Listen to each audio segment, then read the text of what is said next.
Good morning, my dear brothers and sisters in Christ. Yes, gradually we have come to the end of this year, this liturgical year, year B, which we started sometime November last year. The year started with the season of Advent, which kept us anticipating the coming of the Messiah, the birth of Jesus Christ. And Jesus Christ was born on Christmas Day as we celebrate it. And at that time, everybody was wondering, when Christ was born, who is this child? What is his destiny like? What will it grow up to become? And through the year, we followed him and saw all his words. We heard all his words. And today, in the wisdom of the church, as we come to the end, the church comes to identify him and say, yes, this person who we didn't know who he was and what his destiny would be like is actually the king, not just of the Jews, as Pilate asked in the gospel reading today, not just of Christians alone, not just in our heart, but the King of the universe. That is what we celebrate today, the solemnity of Jesus, the universal King. We celebrate him who is the King of kings and the Lord of lords. This celebration is not just how we feel or what we think about Jesus Christ. It is not just from our imagination about him, but that is who he is. That is what he is. He is the King of the universe. And as we heard him say in the gospel reading today, he said, yes, you are right. I am a king. For this I was born. For this I came into the world. My dear brothers and sisters, today we acknowledge him and exalt him as the sovereign ruler of the universe. Which means that the whole world, the whole earth, the whole heaven, and everything from every corner of earth and heavens fall under his reign, under his authority and power.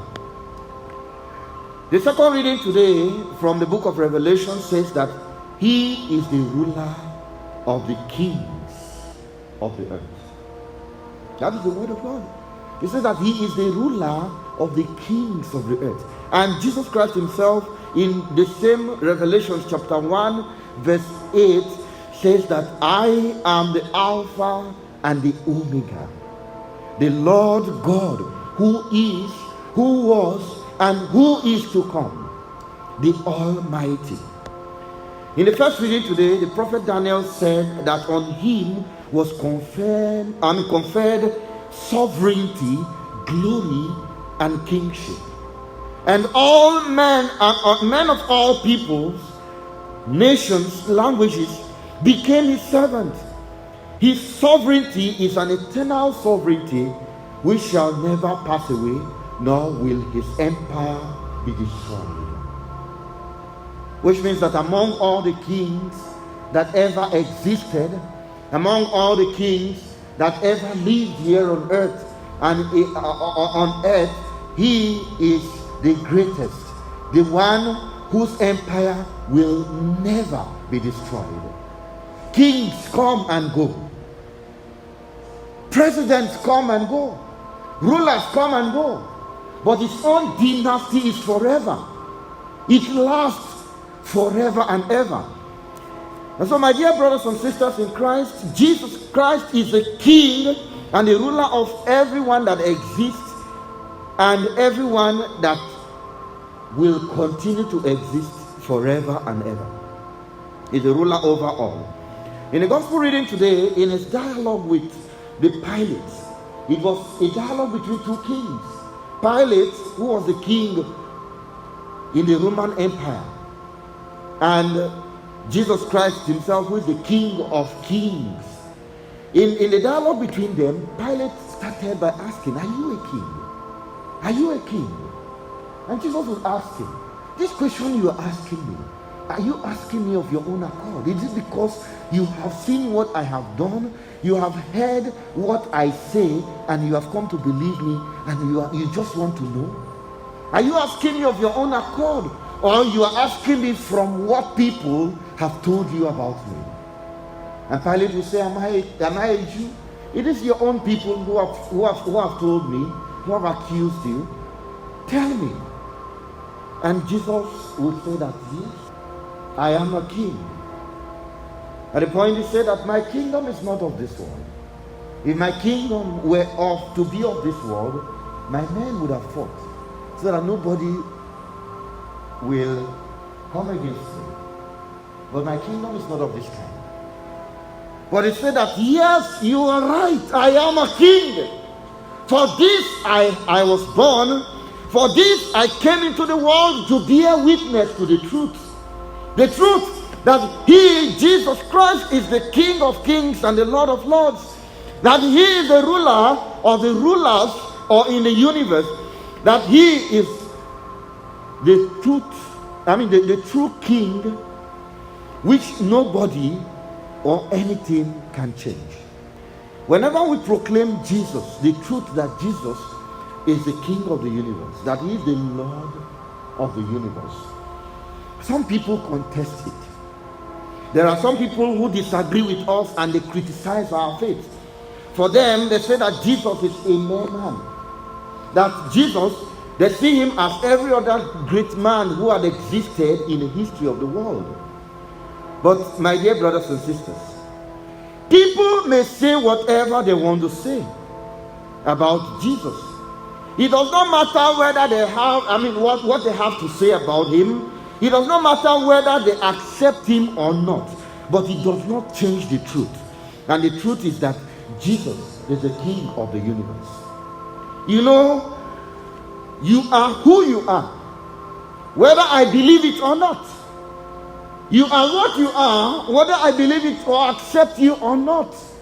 That is how it is about Jesus Christ. He is who he is, whether the world accepts him or not. Whether anybody cares to believe him or not, he is who he is. Of course, the word of God says in the Gospel of John chapter 1, verse 12, that he came to his own people, but they rejected him.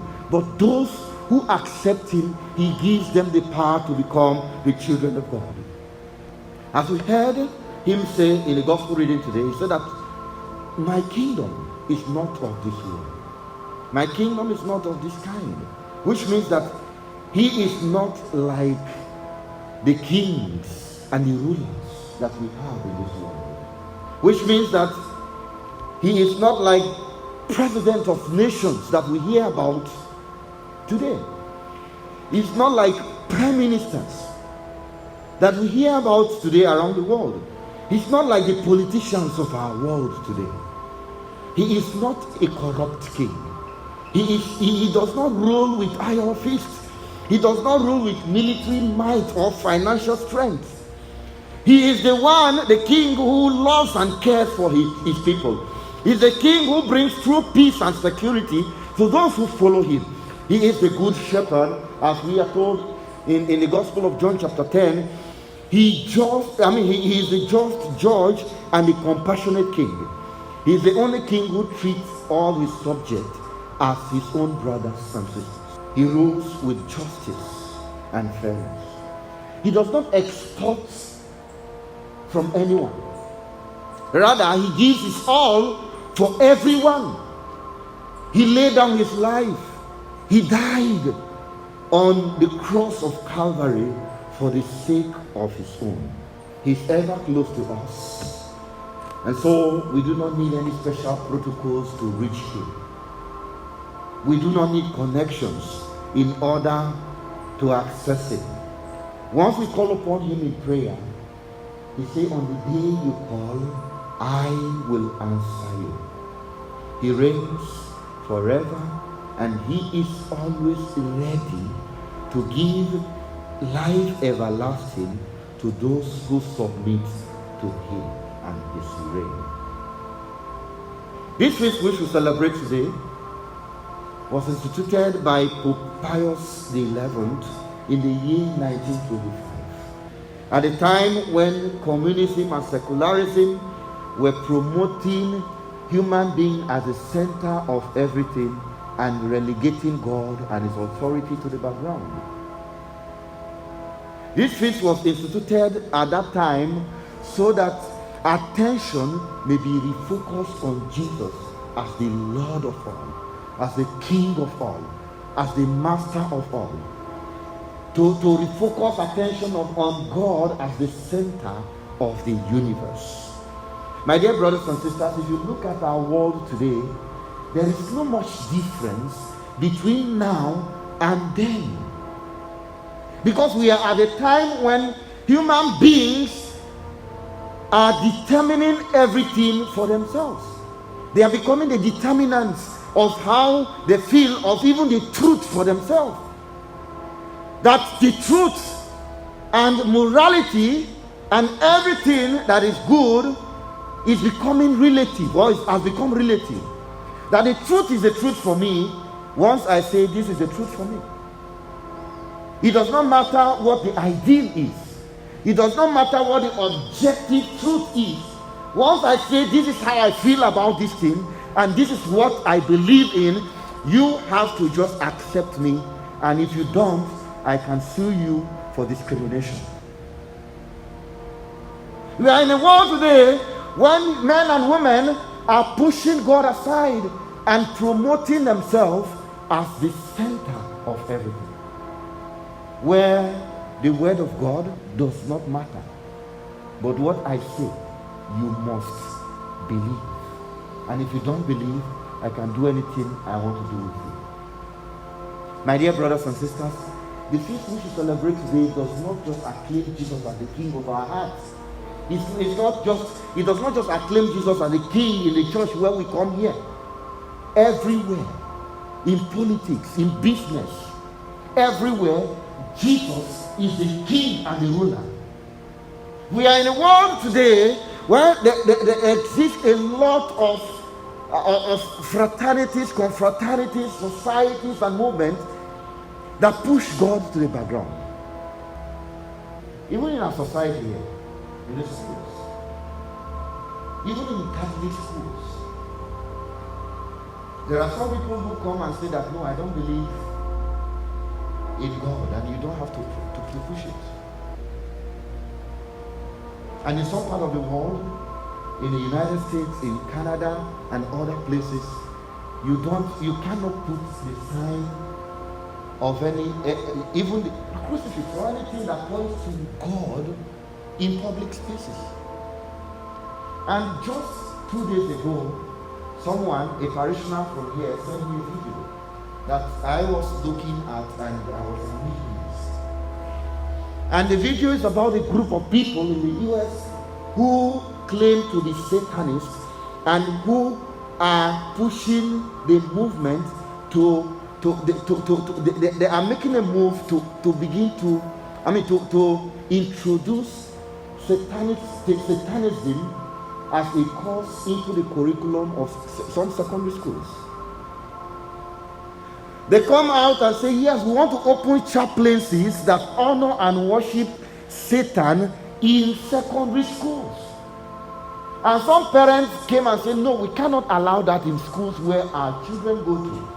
And when the the commissioner of education in that region came and said that most likely this idea may not be approved, they stood up, or they are standing up, and they are accusing that woman of discrimination. That other religions are being taught in schools once the parents accept. Why are they pushing their own aside? And I think they are on their way to the court to sue this woman, just for saying that it may not likely reach them. So we are in a world where even today, there are movements that promote Satan, and a lot of us are buying into it. A lot of people are buying into it. We are buying into the lies of Satan that said, as he said to Jesus, look at the nations, the kingdoms of this world. Everything belongs to me. If only you bow down and worship me, I will give you everything. And Jesus will say, be gone. Only the Lord your God shall you worship. The wave of this of materialism in our world, in our generation today, is pushing a lot of us to a different direction and pushing God aside. That everyone wants to be powerful, be rich, be great, be influential, irrespective of what, whether God is involved or not. My dear brothers and sisters in Christ, any society, if the world pushes God aside from where he is supposed to be, the only thing you can get is confusion. No, it is obvious. No wonder the world is going backward instead of going forward. Because we remove God from where he is or where he's supposed to be. And that is the reason why today it's as in if you look at yesterday seemed to be better than today. Look through memory lane. The past used to be more beautiful than now. Yes, technology is improving. They are building big houses and big structures everywhere. The world is becoming smart. But the beauty in life is being withdrawn. You don't see the beauty in life again. And a lot of people giving up hope, because wherever you remove God from, God has a space in everything. And once God is not present, my dear brothers and sisters, everything will turn into shambles. We are in that kind of world today. And so the church is calling on us today, not just to say it with our mouths, but to live it by our lives. That Jesus is the King of all things, not just in our hearts, but out there, in everything we do. To demonstrate that yes, Jesus is the King of everything. When we are in school, in your business places, even when you are in the bar taking some learning and taking some drinks, that to profess that Jesus is the King even of that place, of everywhere. The world is taking us to a place where we have to really make decisions. The kind of decision that Peter and others made when the church started at the point and they say, stop talking about Jesus. And they will say, tell us who to obey, God or men. Because human beings today, the world today is making rules, laws, principles for us that they want us to follow at all costs, but which contradict what we believe in. So if need be, we come to that place and say, yes, we must obey God. Whatever you want to do to us. But Jesus is the King of our lives. He's the King of the universe. He's the King even over you, the rulers of the world. And so, my dear brothers and sisters in Christ, Jesus, being the King, one thing we must know is that he doesn't impose himself on anybody at all. He does not compel anybody to submit to him. But those who accept him as their Lord, their King, and their Master, he gives them everlasting life in his own eternal kingdom. The kingdom which through baptism he has called all of us into. The second reading today said that he has made us a line of king and priests to serve and praise his Lord and God. That is the reason why the church invites us today to choose Jesus as our King, to accept him as our Lord, and to allow him to govern every aspect of our lives, not just some aspects, not only when we come to church, but every aspect of our lives. To allow him to govern our society, the society which we live, our country, and our world, so that when he comes again in glory, all of us will march triumphantly with him into the everlasting kingdom that is calling all of us to. So may God help us with his grace. May he keep our feet steadfast on that path that leads to the everlasting kingdom, that we may not reject it whatsoever, through Christ our Lord. Amen.